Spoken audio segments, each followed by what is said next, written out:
Now it's the rarest of all things today. The rarest. It's supposed to stop raining soon. And maybe give us a gap that we can get our trim painted. We only need about an hour, hour and a half, but it can't be raining. So, you know, I would never use a day like today to paint any clear, because it's just, I'm just not going to have the quality of the final flow out of the paint in this kind of weather. But for the trim, it won't matter. And now one of the things that has come true to fruition that I predicted a couple of videos ago, or maybe the last one, look at our turkey here.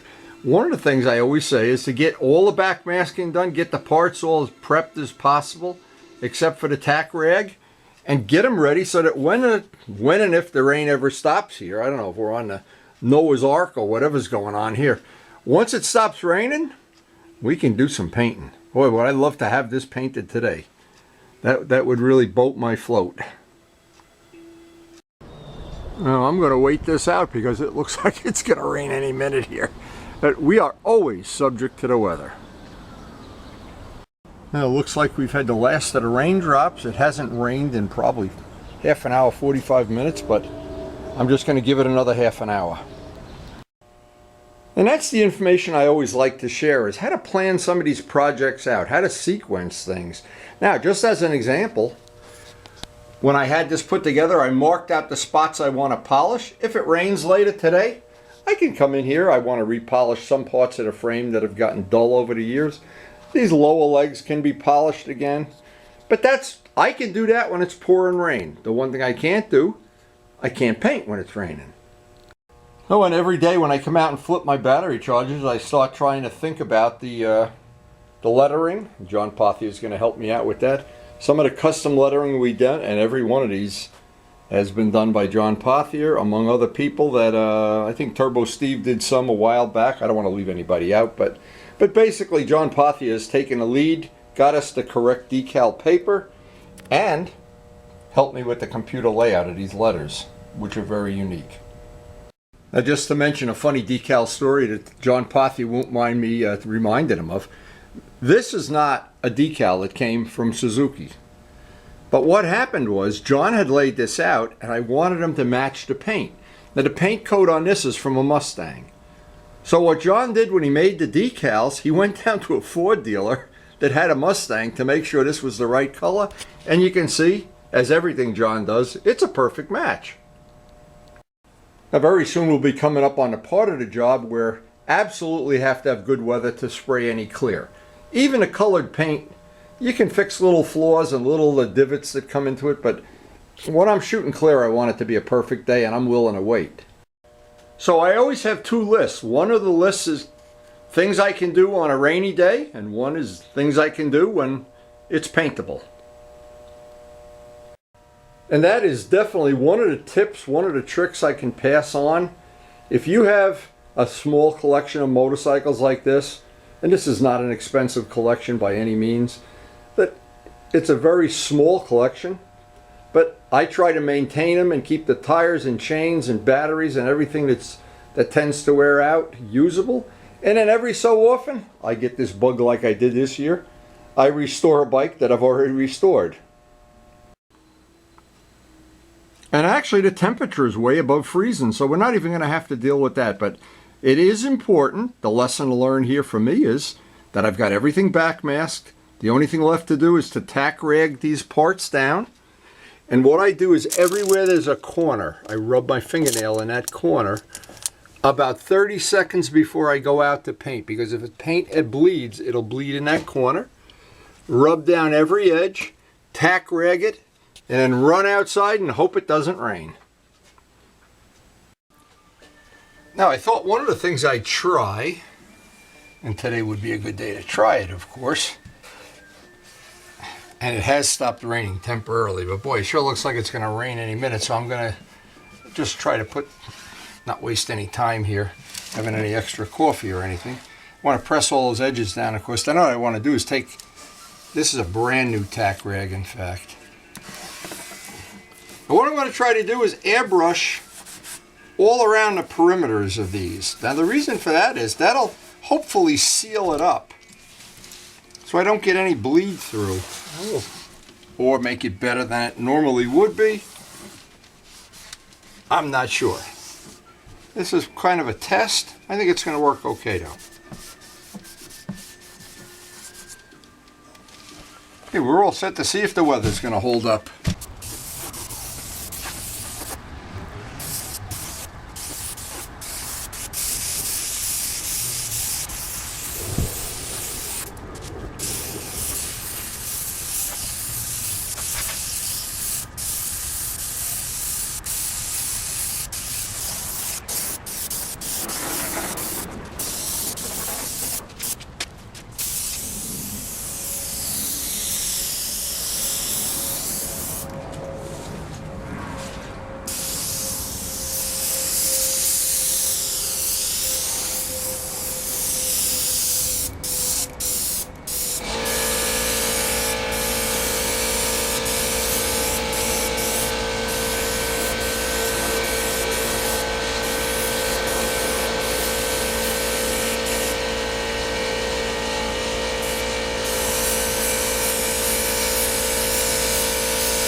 So what I wanted to try, because I have the airbrush with the black in it already, I wanted to put a coat around all the edges of the tape and let that dry for 5-10 minutes, and then I'll just go back and fill in all the white spots.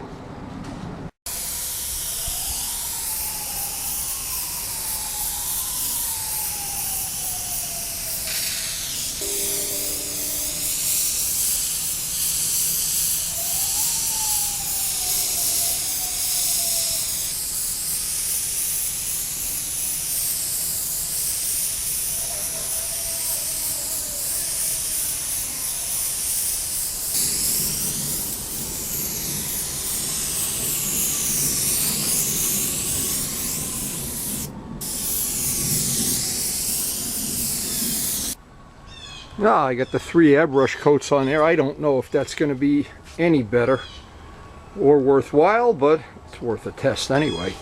The advantage is the airbrush really lays the paint down thin and flat. Well, I just hope the weather holds up.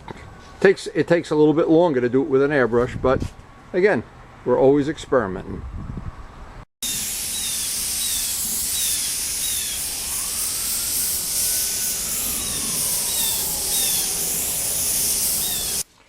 Now, I'm not really sure if this is going to be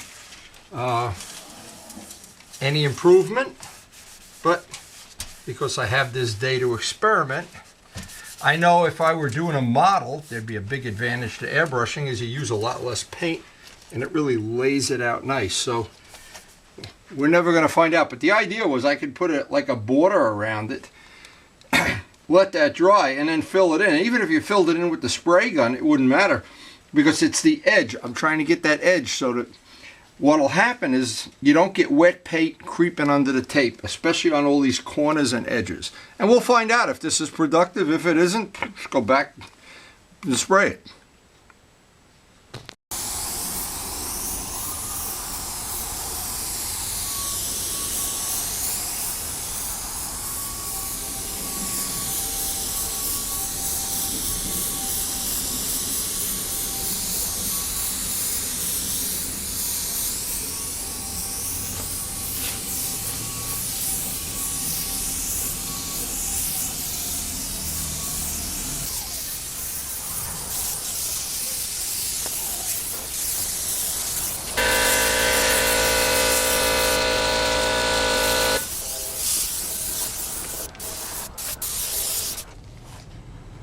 Now, as I bring this in, of course, an airbrush, it goes on very, very smooth.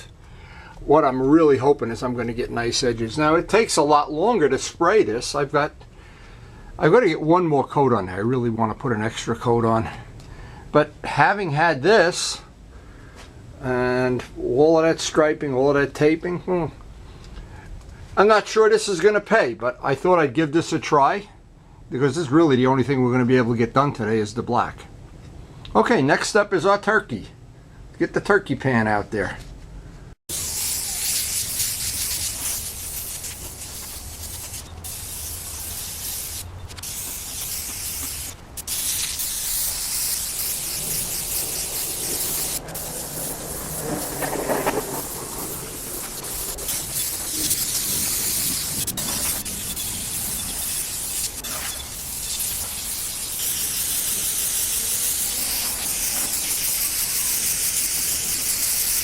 Well, it looks like the weather held out for us. I'm not sure.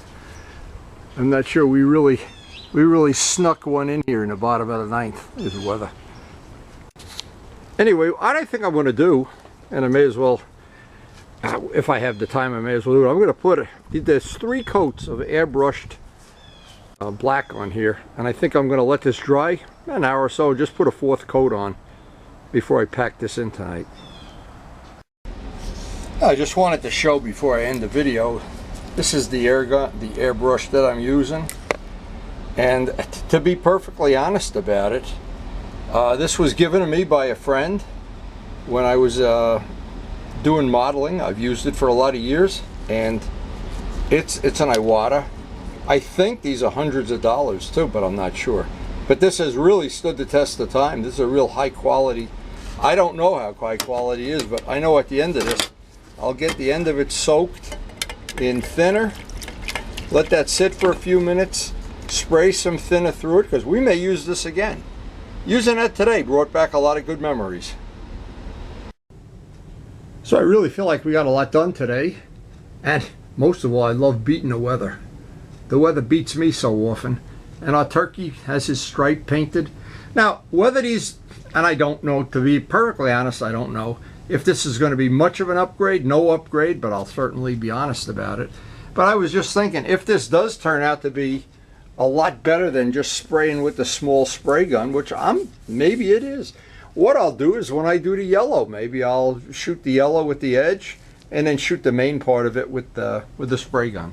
But anyway, now see, these stripes came out fine, but again, I'm always looking to make it a little bit better, a little bit nicer, and make it a little bit easier to do, and that's what sharing the information is all about. So, hope you enjoyed the video, and thanks for watching.